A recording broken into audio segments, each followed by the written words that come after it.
Hey, Conrad, did you ever think you'd be sitting over a meeting that was being done over the internet? No, not at all. Hi.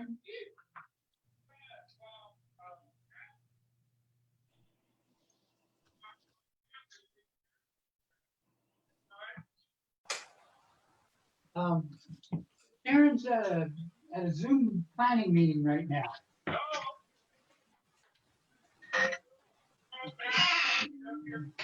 All right, everyone. I have 7:01 p.m. We are officially live streaming. And Conrad, if you'd like to open the meeting, we can go right ahead. It's 7:01. I now declare the Wednesday, August 12th, 2020 Planning Commission meeting to order. We will begin with the roll call. Director Bennett, if you would call the roll, please. I'd be happy to. Thank you, Chair Best. Commissioner Krogh, Present. Commissioner Race, I'm here. Commissioner Carter, Present. Commissioner Snyder, I'm here. and Chair Best. I'm here. Thank you. Let the record show that Commissioners Duncan and Ritchie are not present this evening. All right. The chair asks that anyone presenting business before the commission or any of the individuals who want to comment on business before the commission, please indicate so at the appropriate time. State your name and address for the record. Each meeting is recorded, so please speak clearly. Okay, the first item on our agenda is the review of the minutes from the July 15th, 2020 meeting. We should take a couple of minutes to take a look at them, and when you're ready, please give me a motion for approval.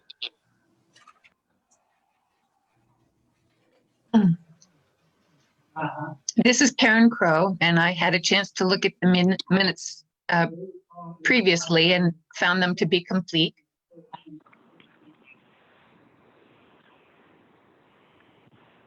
Karen, would you care to make a motion to approve the minutes? So I would make a motion to approve the minutes Is there a as, second? as written.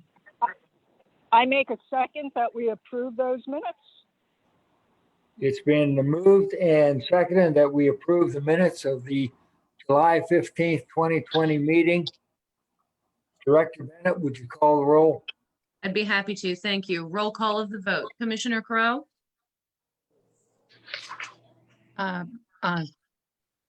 Yes. thank you. Commissioner Race, Yes. Commissioner Carter, Yes, Commissioner Snyder, Yes. and Chair Best. Thank you. Let the record show that was a unanimous vote to approve the minutes as written.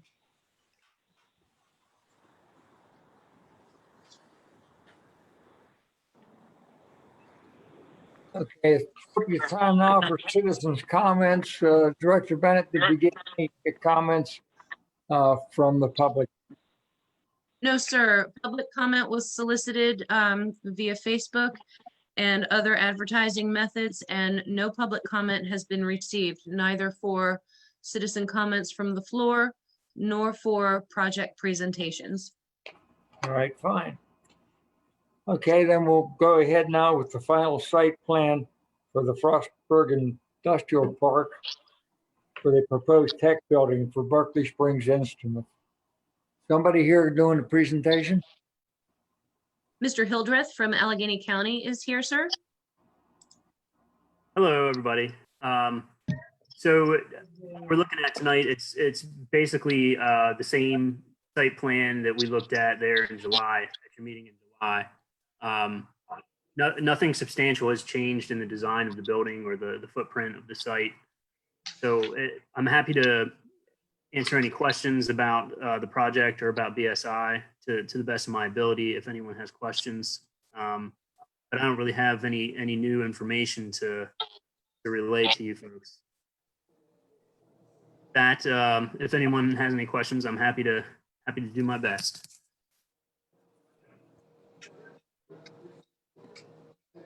I guess one thing I can say is that the other link from your site that had 4 pages instead of just 1 did have some renderings of what the exterior of the building would look like.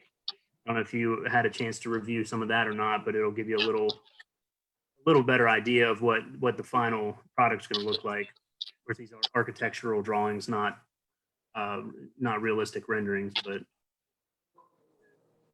How's that look on the screen, Greg? that looks fine. Good, okay. Yeah, I think the design turned out good. The building has a unique look to it. Something that BSI really wanted. They didn't want it to just kind of look like a cookie cutter, kind of a plain profile to it. So they went this kind of shed style roof. The 2 section images kind of in the center there show with that shed style roof how that affects the profile of the building. They have essentially 2 sections of the building, and the roof slopes in opposite directions on each side of it. It's a kind of a unique look. Of course, Oh, I hadn't noticed that. yeah, so it is going to be a unique looking building. The sloping towards the front of the building actually will extend past the main structure to enclose the vestibule that you see on Yeah. the center of the top image. And there'll be like a little overhang to provide some cover from the weather there at the entrance as well. So I'm really pleased with the way that the design turned out, and I think BSI is as well. We're really hoping that, it's not that there's going to be a ton of traffic back there probably, but having some curb appeal for a technology building, if they're bringing business partners in to either make a sales pitch or talk about products, having a striking, modern looking facility can only help them in that effort. So, and then hopefully, we'll get some other bites on the industrial park out there and have another tenant that sees the attractive building that's in place and the successful business that's there, and we can build on that success with another business. What is the veneer that's used on the exterior? I just don't have the best resolution to read the details. Sure. You can kind of see the horizontal striping under the windows. Yeah. So basically up to the bottom of the windows is going to be what's called a split block face. It's like a colored large brick kind of finish. So that'll be up to the bottom of the windows. And then from the bottom of the windows up will be like a metal, kind of like a shell building looking siding that'll extend above that. Uh-huh. I don't know that they've finalized their selection for the colors for those things.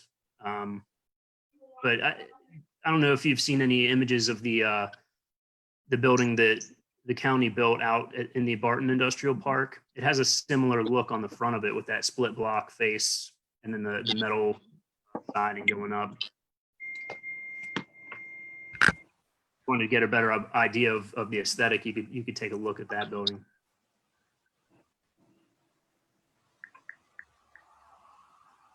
They did put a standing seam. The roof is supposed to be a standing seam metal roof. They're kind of doing a little future proofing against. They'd like to eventually put a solar rig on the roof. Standing seam should allow them to do that without having to penetrate the roof.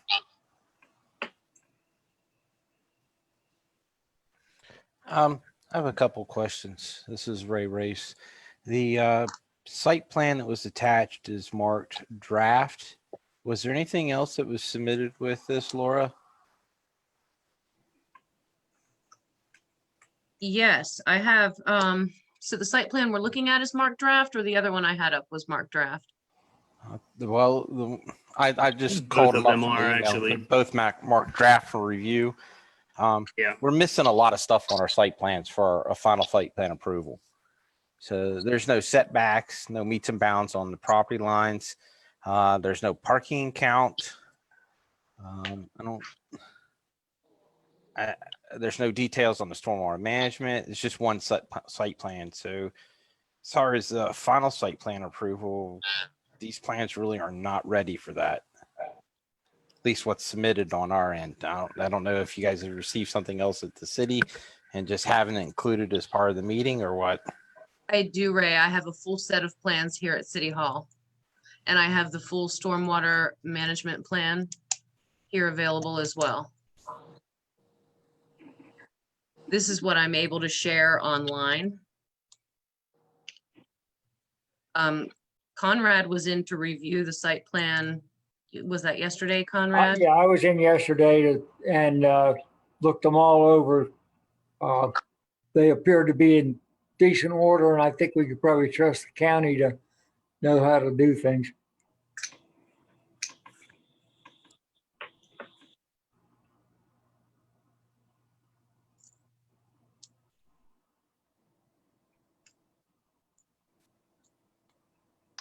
And Hovatter has looked at the pond, hasn't he? Yes, indeed. City engineer Chris Hovatter has reviewed the stormwater management plan and finds it satisfactory.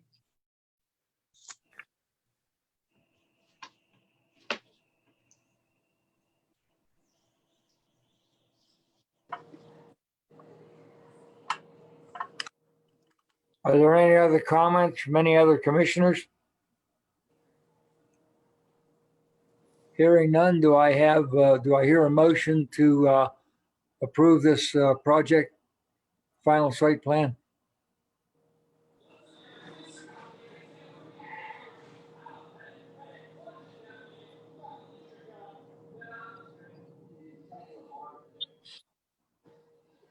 Hey, Conrad, I'll make a motion to accept the plans as presented with the caveat that the official set, that it's not a draft set, is at City Hall. And I guess I do want to ask that question. The set of plans that were at City Hall, Laura and Conrad, they were not a draft, right? They were actually a final set. That's correct. Okay. Yes. So with that caveat that it is a final set, I'll make a motion to accept the plans for Berkeley Springs Instrument for the Frostburg Industrial Park. I have a motion. Do I have a second?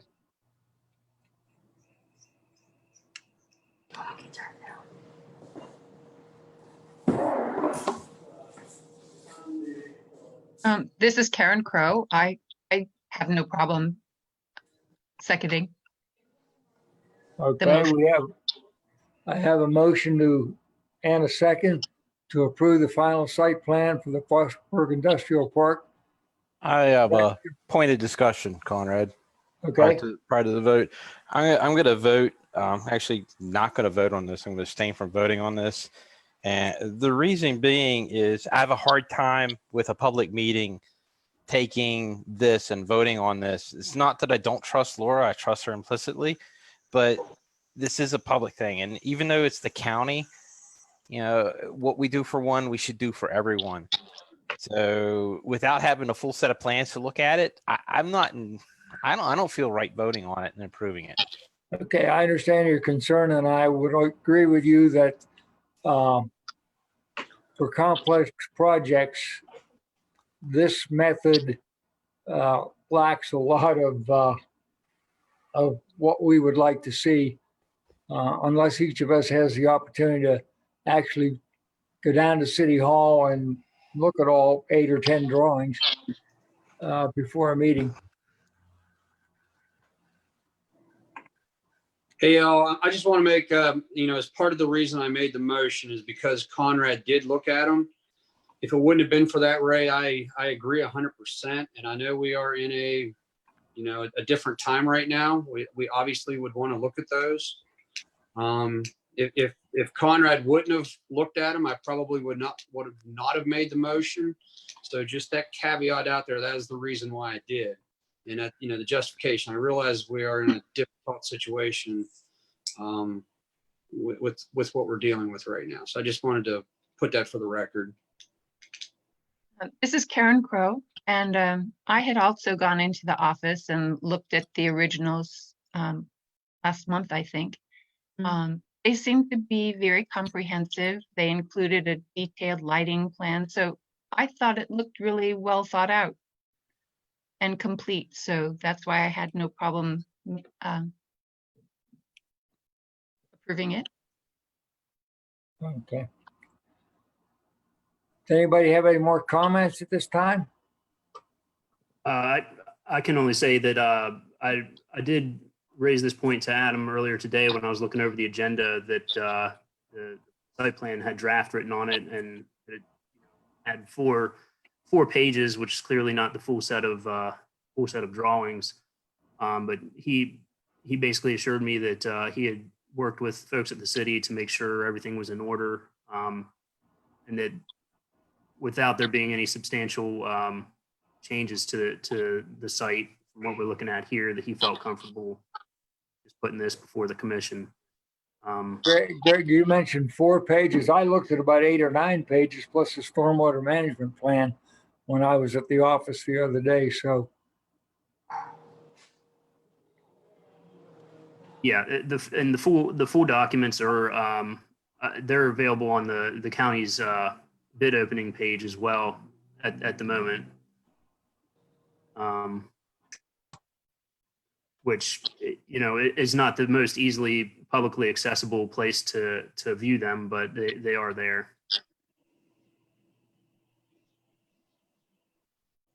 all right, at this time, I'm going to ask Director Bennett to call a roll on the motion before us. Thank you, Chair Best. Roll call of the vote. Commissioner Snyder, Aye. Commissioner Best, Chair Best, excuse me. Aye. Commissioner Krogh, Aye. and Commissioner Carter. Aye. Thank you. Let the record show that we have a total of 4 votes in favor and 1 abstention. Okay. Thank you, Greg. Sure. Thank you Thanks, very much, everybody. Greg. Yep. You may Y'all have a pleasant evening. you care to. Same to you. All right, next item on our agenda is 58 South Broadway, St. John's Episcopal Church Parsonage. And we're looking to have a recommendation to the Zoning Board of Appeals for a special exception in the R2A district for a child care center. And who is going to present? Hi, I'm Kit Pepper. I live at 87 East Main Street, and I'm presenting tonight in my role as office manager for St. John's Episcopal Church. Letitia Shelton has run an after-school daycare program in Frostburg for decades, and last January they received notice that they needed to relocate to another facility due to changes in the usage of the where they currently have been, I think, for the last 12 years. So we started working with her. St. John's has a parsonage house, one of the original buildings adjacent to the church, and it's been rented to students for quite some time now. And it has been our goal to find a better use for that building. When we were made aware that Letitia and her organization needed this needed a new place for this important childcare mission that they have, we checked into it and decided that we could provide the building to them for this purpose. We are not charging rent. They will be asked to cover the utilities in their that they'll be using, you know, as they use the building. Right when we started this is when the COVID stuff started, so we were a little delayed. But the facility has been reviewed by the state fire marshal, by the state regulatory agency associated with childcare. She will be licensed to do childcare between the hours of 6 a.m. and 6 p.m. During normal school years, it's primarily a short time before school or a short time after school. We got so many letters from parents, from the principal at Bell Elementary, from the previous facility that they had rented for all those years. Just stellar, effusive, wonderful asset to Frostburg, and so necessary for so many families. So we're down to the wire here, and we've got all the approvals that we need. We're doing some small changes that the fire department asked for. Minor things, replacing doorknobs so that children can't accidentally lock themselves in a room and that type of thing. But we're very excited. The vestry of the church, Reverend Karen Crosby, we're all very excited that we can utilize this building in a way that suits such a valued purpose in Frostburg. So, but in order to do that, we need this zoning change, and that's why we're asking for it tonight. Okay, any comments or questions by any of the commissioners? Hey, Laura, can you place your mouse over which building it actually is?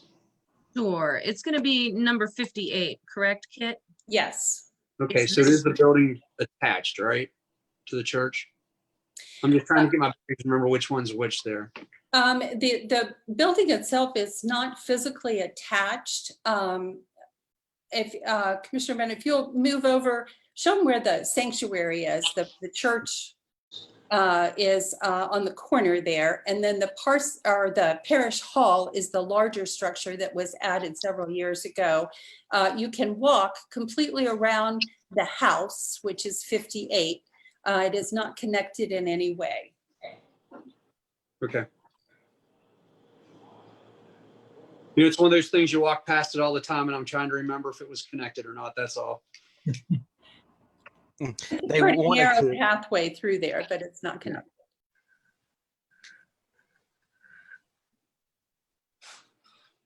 Do you know what her census is at the present time? Well, with school's not in session. And I know that she has been providing services to children of essential workers and things like that, but I think it's 12 to 15 students max. Thank you. Pardon? I just said thank you for answering the question. Oh, okay. where will you have pickup and drop off of the students? It'll be directly out front. Parents will also have the option, if they want to, of parking in the back and walking around. But the students are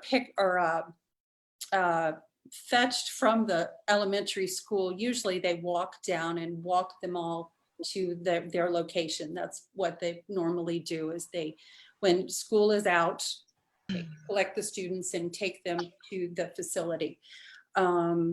This will be, I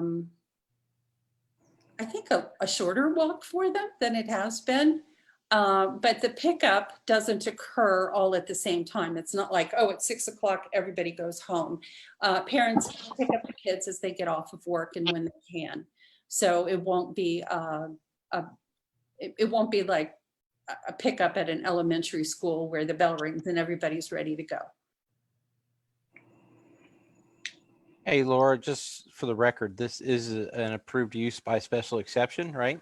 Correct. Okay. Anything I'd like to add is in regard to the pickup, I would suggest that you petition the mayor and council into making a space out front that is no parking. That way you always have, 20 or 25 foot free for someone to pull in and pick their kid up. I think that's a great idea, and I'd be happy to facilitate that. Excellent suggestion. Thank you.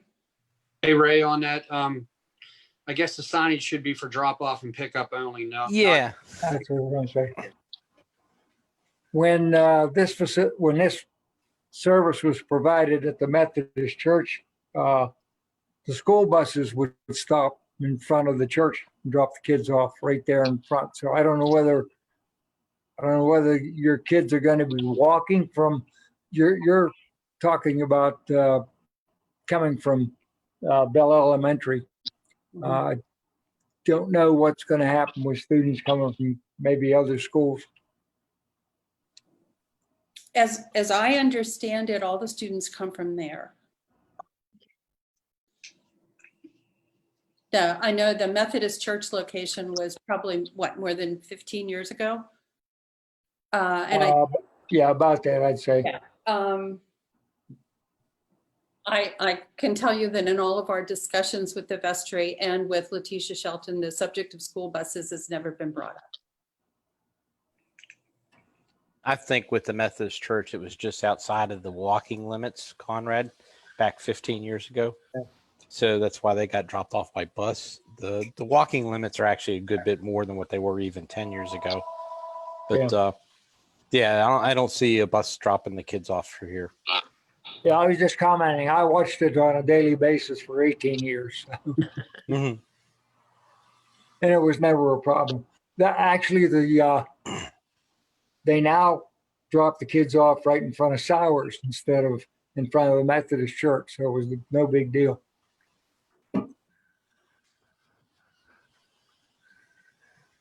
Hearing no more comment, do I have a motion to approve the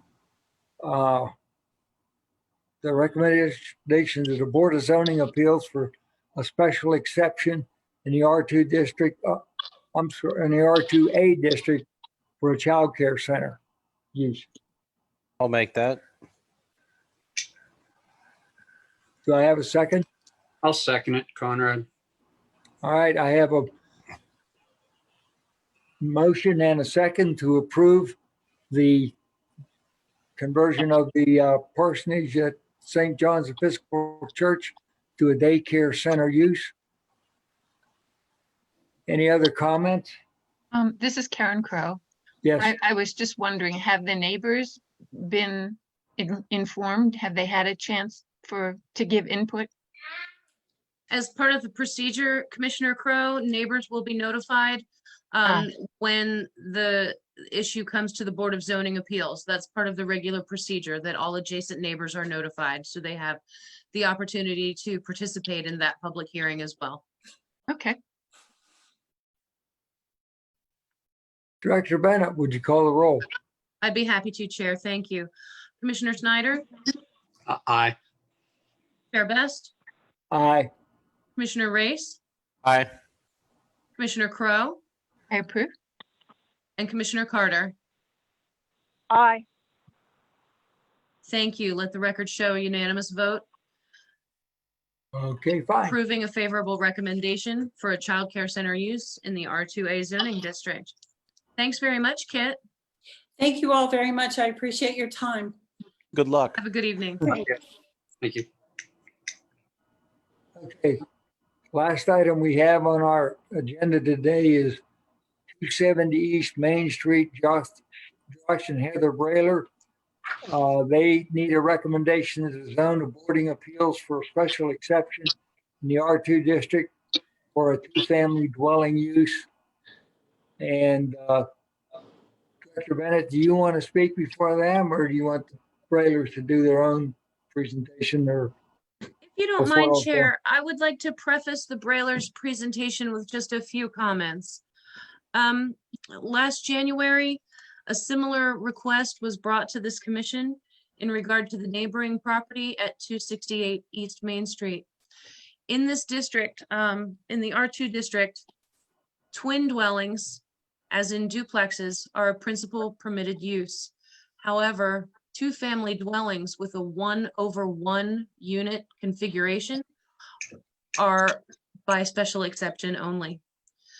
Up until 2014, the subject property, 270 East Main Street, was a continuously registered rental in the city of Frostburg and operated in that 1/1 configuration.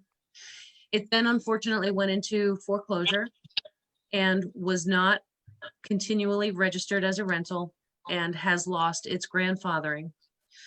Now the Brailers have purchased and renovated the property, and I'd like to add the note that the Historic District Commission requested a special commendation for the exemplary restoration that they've done on this structure. And they've literally brought this property back to life, and they'd like to bring it back into the rental housing program in that original 1/1 two-family configuration. And that is why they're here to speak with you today, to request a special exception to bring that configuration back. And they're prepared to discuss any kind of parking concerns or any other concerns you may have. But that is the history with this property, and that is why it's coming to you today. Thank you. Thank you. Josh and Heather, Yes, sir. you're up. All right. Well, I think with the introduction, I mean, that kind of, that's exactly what we're looking to do. We purchased the property, which was quite dilapidated for many years. And we have, over the course of the past year and a half, 2 years, been working on it to restore it to as close to as its original glory as possible. When I bought it, I had the intention of utilizing it, for the purposes of how it was structured. It's a very large home. The upstairs had a second kitchen in it, bathroom, 3 rooms with a dining type area, as well as the downstairs. So, our intention was to utilize it with the same intention of renting the upstairs and the downstairs. I guess what had happened was, since it went into a bank as a bank-owned property, a foreclosure there, it, as Ms. Bennett stated, it lost its grandfathering because it did come off registration. So we're just trying to obtain that. Okay. Do any commissioners have a question for the Brailers? I'd like to talk a little bit about parking. Looks from looking at the aerial, I'm assuming that the parking there would be the west. It's that long skinny piece. Oh, that's correct. That's the only parking you have. What is the building in the rear? So that's actually, this is actually an older photo. If you look, the rear, there's a 2-car garage with an apartment over top. And off of the alley, there's actually a parking pad with 3 spaces up there. Okay. So if you go through alley A, you'll notice there's a pad, and it has 3 of the concrete barriers with parking for 3 vehicles in the back. And then if you look just to the west or the left of the house there, it does widen. There was an addition built on at some point where the kitchen now is, and you can actually pull up the driveway to the right. And there's enough room there. If you pull all the way up from the left, you can actually back around or pull around to that right side.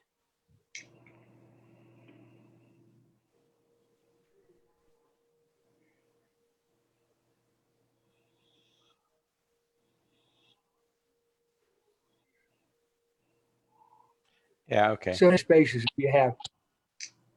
So there's 3 in the back. I mean, if you part, oh my gosh, we've had that driveway is quite You long. can't count the elephant style parking, so because they got to be able to go out without moving another vehicle. But still, So with 4 spaces, you're still covering what we would need: 3 in the back and 1 in the front. So I would say parking would be addressed. Yeah, Now, I'm sorry to interrupt you there. Okay. You said there was an apartment in the back. I may have missed that. Is that still active? Is that still an apartment? It is now. We just renovated it as well. Okay. So we're talking 3 units on one property. That's correct. All right. So then we're looking at, what is that, Laura? 6 is what we've been after, or are we basing it on bedroom count? We Parking base wise? it on bedroom count for unrelated occupants age 18 and over. Okay. So we already have a tenant in play. There's an older couple that will be moving or in the back. The female does not drive. She's disabled. The male works for the medicine shop. He has a Dodge Durango. He does drive. The tenant moving downstairs, she is a recently separated single mother, and she has 3 kids. So there's one, her oldest child is 13 years old. The upstairs, we had met with last night, and we have a deposit on it.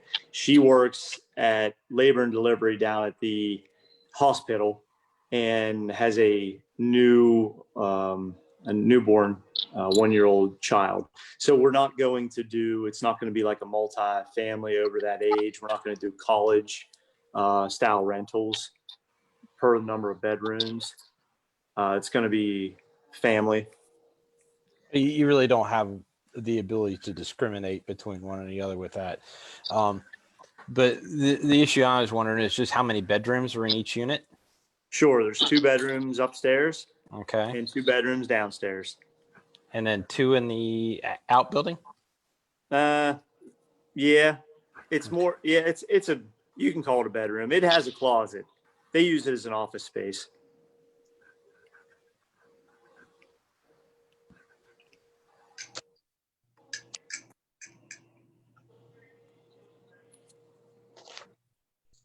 So what's our ordinance say about that, LJ?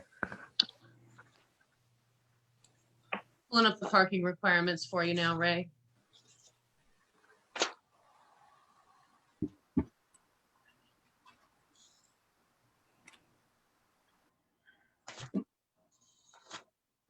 It's not so much, Josh, what you got in there now. It's more so in the future, so you don't get yourself in a bind. Mm-hmm. So that's why we're looking at the number of bedrooms and that. What's the width of your lot, Josh? I'm sorry. The width of the lot at the rear? It's, hold on a second. Looks like a standard lot, looks like 50 feet.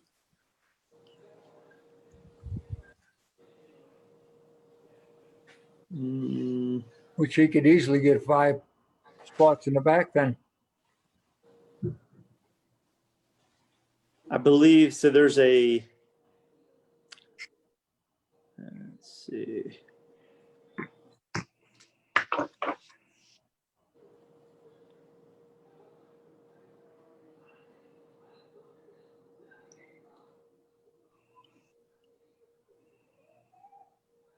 Yeah, I know on the west side, there's a telephone pole or a electric pole.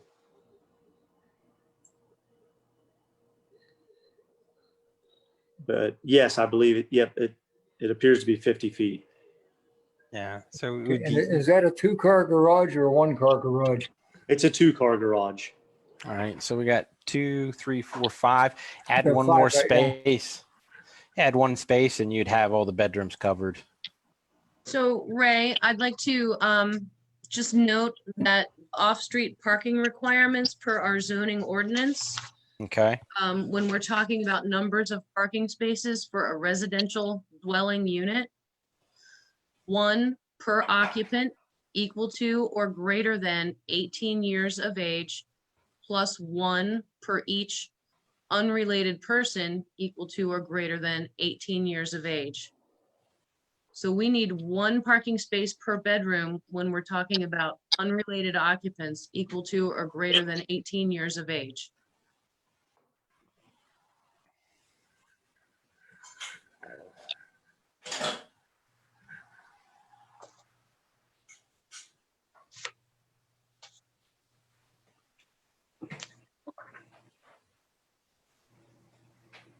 Well, if you have a 2-car garage, you got the 3 in the back and 1 in the front, you should have enough.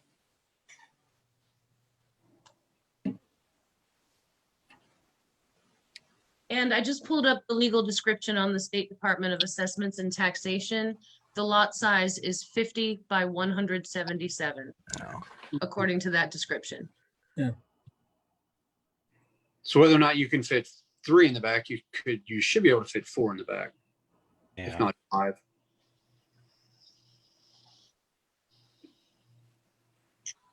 Is the lot in the back finished or is it just bumping blocks?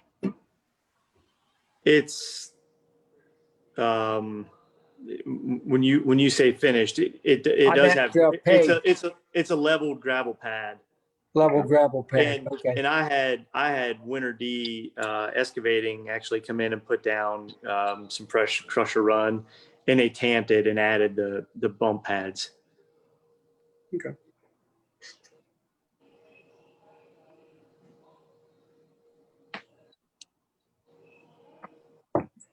I'm pretty satisfied with what he's got right there now with the numbers that he's outlined with the number of bedrooms in there.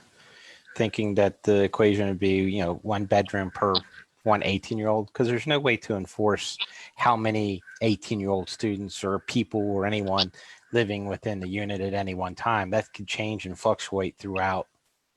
I mean, that's something that we've talked about before. And the standards we've used in the past is we've equated that to bedrooms. So I think with 5 spaces, we've got it more than enough, assuming that the outbuilding is just a single bedroom unit. Okay. Any other comments from any other commissioners? No? Do I have a motion for a favorable recommendation to the Zoning Board of Appeals for a special exception in the R2 district for a 2-family dwelling use over and under configuration? I'll make that recommendation. Do I have a second? I second the recommendation. I have a motion and a second to approve the request. Any other comments? Director Bennett, will you call the roll?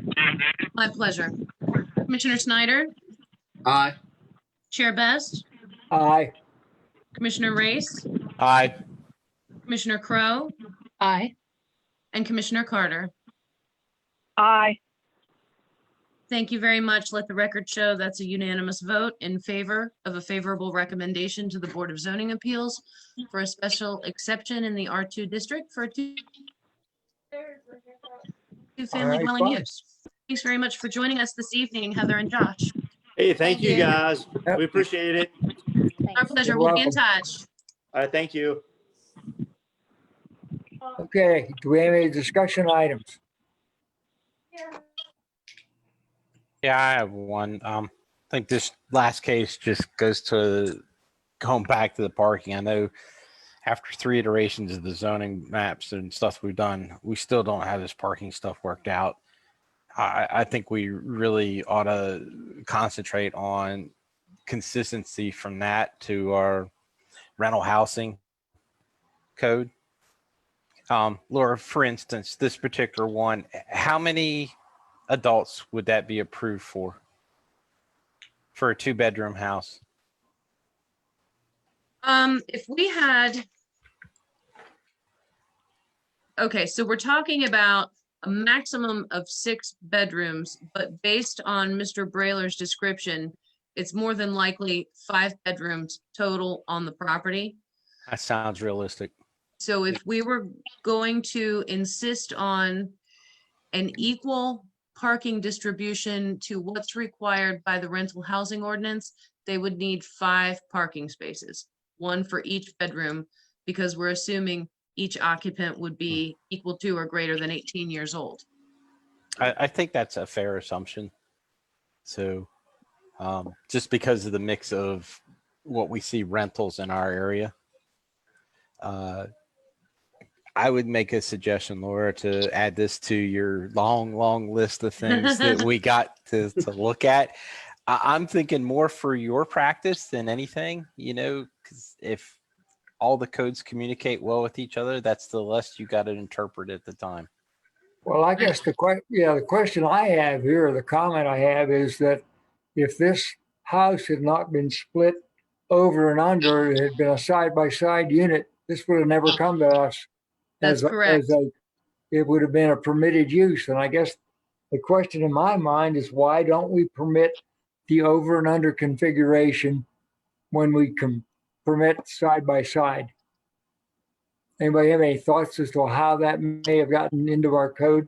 Yeah, I can tell you how that's Okay. we talked about this at length when we updated the zoning before, and it had a lot to do with the look of the houses and townhome type construction and duplex. I mean, we have a lot of duplexes in town the side by side houses. Mhm. And a lot of houses were constructed that way. Very few houses were constructed one under the over or one on top of each other. And a lot of it had to do with fire codes and access and other things like that. There are notable exceptions in town, but I think if you took the majority of the housing and looked at the duplexes, you're going to find that they are side by side. So it had a lot to do with street appearance and, where's the front door? You understand what I'm saying? Yeah. Well, you can't say that the street appearance of this property that we're talking about right now is a detriment to the No, they've housing on definitely, Main Street. they've done a lot to improve this property. And, we need more investment like this in the community. It's great.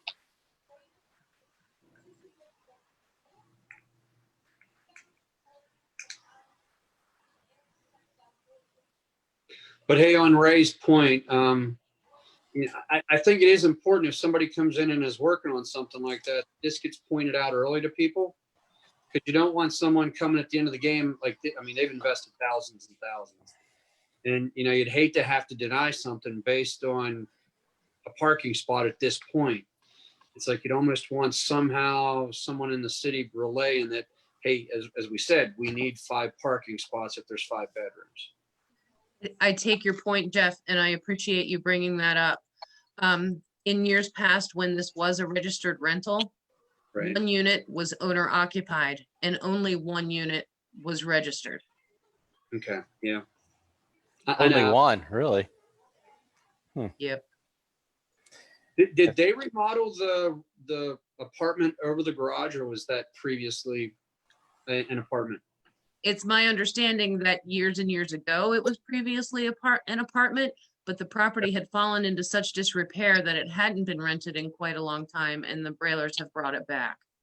Yeah. And we don't want to get to the point where, this is my personal thing. I try to be pretty lenient to let people, if someone's going to invest money, I know I don't want to go against, you don't want to set bad precedents, but you do want people investing money. And if it was previously something, I tend to lean towards, well, that was the historic use. Just because the code says once it no longer was that, that's, for 100 years or 50 years, that was the use. I think that's the intention behind a code like that, so that when stuff comes out of compliance, that gives the city the ability to relook at stuff that's been grandfathered for years. Because, some of these things, they don't get inspections because no one knows that they're there. And there's probably a fairly good amount. I know, Laura, you guys have been due diligent over the past 10 or so years trying to make sure everything registered, but there's probably still a amount here that aren't registered. Yeah.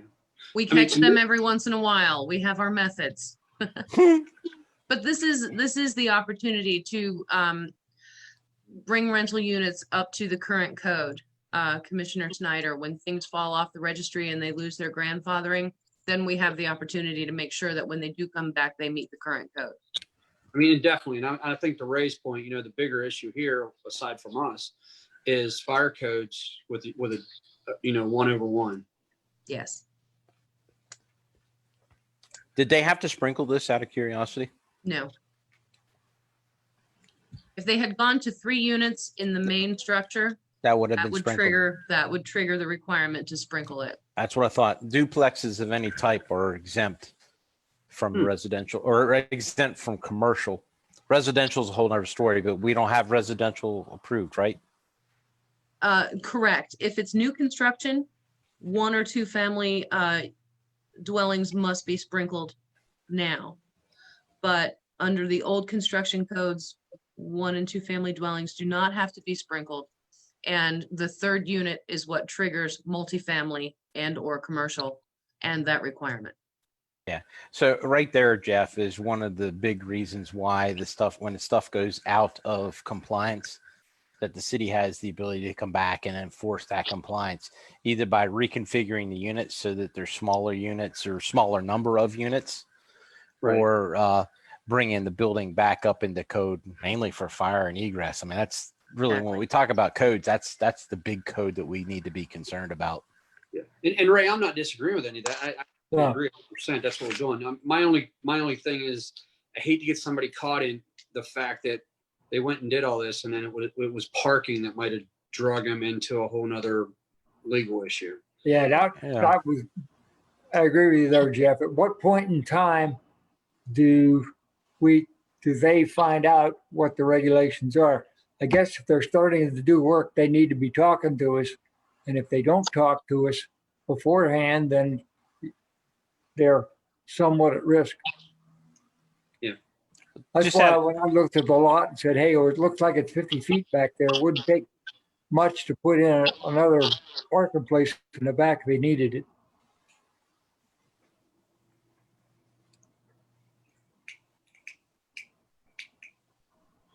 Okay, sounds like we've whipped that baby long enough. Next item, administrative business and communications received. Director Bennett, do we have any I have nothing to relay to you this evening. staff reports?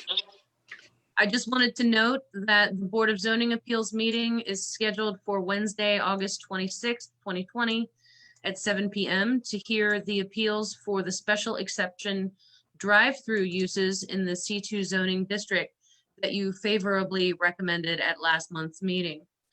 Advertised public hearings will be held at the City Place Garage with the garage doors open for ventilation. Masking and social distancing guidelines will be in effect, and city staff will set up the garage so that board member tables are adequately distanced and all public seating is adequately distanced, as well as the podium for people to be able to speak. We will also be sanitizing all tables, chairs, and the podium, and noting the locations of restrooms for hand washing and routine comfort. We're doing it that way because this is a legally advertised public hearing, and we want to be able to conduct that hearing in such a manner that anyone who wishes to speak will be able to do so, either in person or via email. And public comment is also being solicited via public notice, Facebook, and other advertising methods. Oh, Jay, I missed that. Will you be streaming that also? Yes, we'll be streaming that also. Okay. Now, I've watched a few streams, of like mayor and council meetings and that kind of stuff. Is there a method for someone in the stream, like in the Facebook stream at all, to make comment? Or do you have comments turned off? If someone wants to say something, how do they do that as a part of the public meeting? The way we advertise it is you can show up and comment in person, or you can submit your comments via email directly to me prior to the meeting. Okay. Well, how would you do something like this our particular meeting right here? So say someone did show up that was at 274 and didn't like this going on here and they wanted to make comment, but they wanted to see the presentation first. So what method would they have to make comment at the planning commission meeting, where they, did they have to automatically wait until the zoning board or the board of zoning appeals meeting? No, if someone wanted to comment in this meeting, they could have viewed the agenda and the agenda materials on the portal for a week prior, and then they could have submitted comment to me via email, or they could have picked up the phone and called me. They could have asked to be invited to the meeting, and I would have included them in the Zoom invite. Okay. I was just wondering whether or not you guys had received any directive from the state in regard to open meetings and how that would work. Yes, we've Yeah. all done extensive training with the Office of the Attorney General specifically for open meetings via virtual platforms. Yeah. Hey, Ray, I mean, on that same thing, I don't know if Zoom has the ability to track notes and text, but like if you're using GoToMeeting. Yeah, that's what I use at work. Yeah. So if you have GoToMeeting and you actually have a text and people are texting back and forth, what we were told is if that is a public forum, that is public record. Yep. And that has to be stored and captured. Okay, so if I hear this correctly, the two appeals that we approved tonight are not going to be on the August 26th board.